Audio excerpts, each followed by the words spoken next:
Produksi di UIN Alauddin Makassar juga punya tanda air saat dicek menggunakan sinar ultraviolet.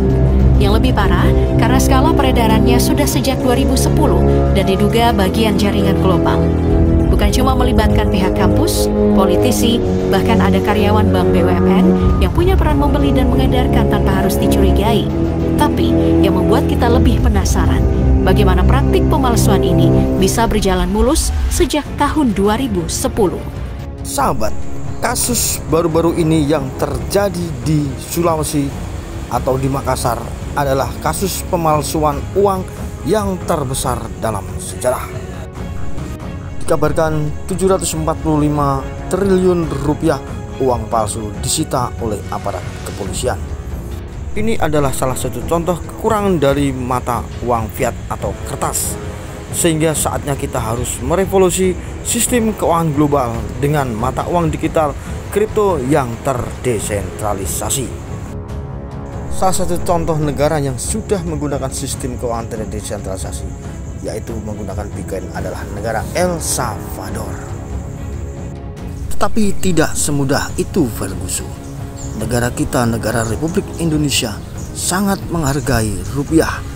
Dan rupiah adalah kebanggaan dari Negara Kesatuan Republik Indonesia sebagai alat pembayaran yang sah sehari-hari di kehidupan bermasyarakat dan bernegara.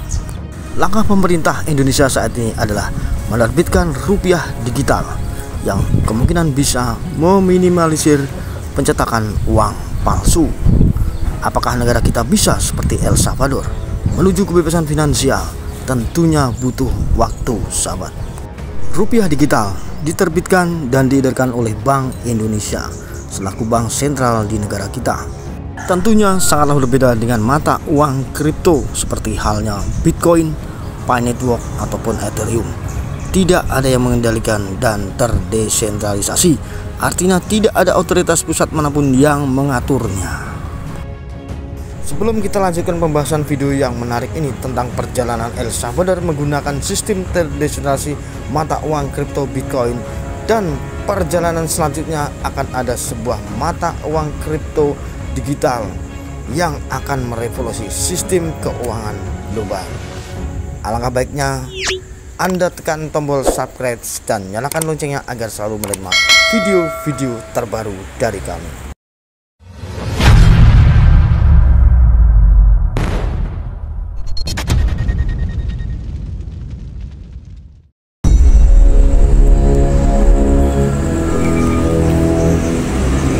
Sahabat, ini El Salvador, negara yang cukup kecil yang terletak di Amerika Tengah dengan populasi lebih dari 6,3 juta orang.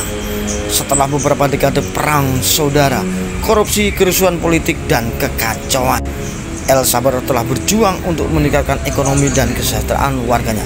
Sebenarnya sebanyak 28% hidup di bawah garis kemiskinan, sementara tambahan berapa persen dari seluruh populasi diklasifikasikan sebagai risiko jatuh miskin. El Salvador secara konsisten sebagai negara teratas di dunia dengan tingkat pembunuhan dan puncaknya pada tahun 2015. Ini adalah grafik tingkat pembunuhan di El Salvador selama 10 tahun terakhir, terutama negara mengalami penurunan yang stabil setiap tahun, bahkan mencapai rekor dunia dalam lebih dari 3 dekade. Dan meskipun masalah seperti tingkat pengangguran yang tinggi, kemiskinan, dan ketimpangan kekayaan masih sangatlah banyak permasalahan sampai hari ini, negara pasti menuju arah yang benar. Presiden Nayib Bukele yang baru berusia 37 tahun saat diresmikan, Bukele dengan cepat menjadi terkenal setelah kampanye populer untuk presiden kembali pada tahun 2019, di mana dia mencap dirinya sebagai anak muda politik independen yang menolak cara pemerintahan sebelumnya. Telah menjalankan negara dengan baik, orang El Salvador hanya bosan dengan hal yang sama. Dua partai politik memenangkan pemilihan lagi dan lagi tidak pernah sebenarnya meningkatkan kualitas hidup di negara ini. Bukele menjadi kandidat yang sangat populer yang bukan bagian dari salah satu partai terbesar. Perubahan ini sangat menjanjikan panggung ditetapkan untuk malam kemenangan Bukele. Bukele dilantik sebagai presiden El Salvador pada Juni 2019 setelah memenangkan lebih dari 80% suara. Menandai akhir dari 30 tahun beruntun presiden yang lama datang dari dua partai politik terbesar. Selama istilah ini membuat beberapa perubahan Dengan cara El Salvador dijalankan salah satu gerakannya yang paling kontroversi bertindak dalam kekerasan. Kembali pada tahun 2022, pada dasarnya Bukele untuk menangkap anggota geng-geng itu memanfaatkan para kepolisiannya untuk hampir menangkap 80.000 lebih yang membuat onar di negara tersebut. El Salvador kini telah menjadi negara yang teraman di Amerika Tengah dan bisnis pariwisata maupun investasi asing kini terus meningkat. El Salvador dan Bitcoin. Juni 2021, El Salvador tetap menjadi berita utama, menjadi negara pertama di dunia yang mengadopsi cryptocurrency sebagai salah satu tender hukumnya. Sejak 2021, Bitcoin sebagai alat pembayaran yang sah di negaranya, dan semua barang dan jasa di negara tersebut bisa dibayar dengan Bitcoin. Undang-undang ini telah disahkan oleh Bukele yang membawa investasi dan inklusi keuangan lebih modern, membangun ekonomi negara dengan sebanyak 70% dari semua orang El Salvador tidak memiliki rekening bank. Bahkan mereka rata-rata hampir semuanya setiap hari menggunakan Bitcoin. Menurut Bukele sendiri, undang-undang ini disahkan sebagai sarana untuk membawa investasi, inklusi keuangan, wisata, inovasi, dan pembangunan ekonomi di negaranya. Melalui hukum Bitcoin, negara juga akan menggunakan dana publik untuk membeli Bitcoin sebagai bentuk investasi. Total 400 Bitcoin dibeli oleh El Salvador sehari sebelum hukum mulai berlaku. Ini merugikan negara hampir 21 juta dolar pada saat itu. Meskipun motivasi dibalik mengesahkan hukum Bitcoin memang cukup masuk akal.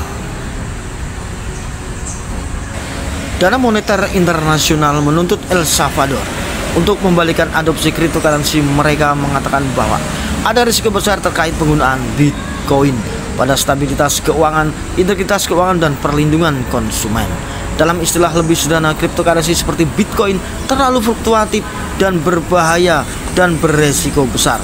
Orang El Salvador pada menuntut kepada Bukele agar Bitcoin dihapus dan ditiadakan.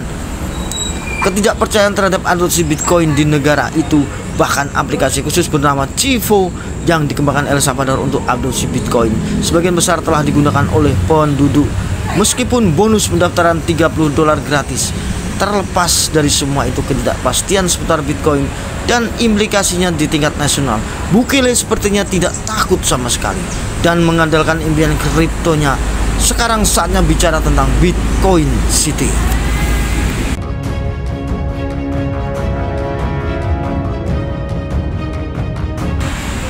Kota Bitcoin sangat besar, kota pintar yang akan berlokasi di wilayah tenggara El Salvador. Penggunaan Bitcoin akan menjadi nilai jual yang sangat besar untuk pengembangan sebagian proyek. Semua transaksi di kota dilakukan melalui mata uang digital. Kini giliran Amerika Serikat yang mempercayai Bitcoin sebagai aset digital yang menjadikan cadangan devisa negaranya. Trump mengawali awal mula kepercayaan investor terhadap kripto semakin tinggi. Nilai Bitcoin semakin hari, semakin bulan, semakin tahun akan diprediksi bakal naik. Others are embracing it and we want to be the head. Because Bitcoin is potentially a strategic reserve asset for the US government. Crypto reserve, but then last week we heard Vladimir Putin talking about it. Want to ensure that the US remains the world's global reserve currency, and if Bitcoin can be an adjacency to that and help support that proposition, then I think there's a logic to that. Tapi tujuan utama Bitcoin diciptakan sebenarnya bukan hanya sebagai aset penyimpan nilai atau aset digital, tetapi juga sebagai alat pembayaran pengganti uang yang nilainya akan semakin naik. Tepat pada tanggal 14 Maret 2019, Dr. Nicholas Kokalis, ahli blockchain sekaligus ahli komputer, mengenalkan mata uang digital cryptocurrency yang akan digunakan sehari-hari oleh masyarakat seluruh dunia. Dengan model penambangan yang mudah hanya dengan menggunakan telepon seluler atau handphone. Kini Network sudah memiliki lebih dari 65 juta pengguna aktif, lebih dari 155 negara yang saat ini sudah bermigrasi. Network adalah teknologi blockchain cryptocurrency yang terdesentralisasi. Cryptocurrency for everyday people dengan teknologi Web3 berbeda dengan cryptocurrency lainnya yang sudah mendahului, termasuk juga Bitcoin. Bitcoin pendahulunya, penambangannya sangat boros energi dan menghabiskan banyak biaya listrik.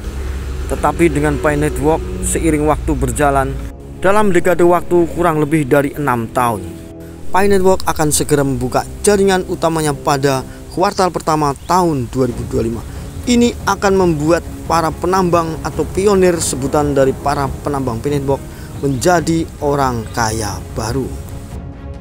Seiring waktu berjalan, uang kertas sudah semakin ditinggalkan. Era digital kini sudah mulai muncul. Dan ini saatnya kita harus bergerak menuju kebebasan finansial. But he's changed his position dramatically. Not only has Trump endorsed cryptocurrencies, but as a candidate, he also accepted donations in crypto. Pi Network and Time Stone. I'm going to explain Pi Network first. This is a coin that's made in the United States with the intention of being used for asset growth.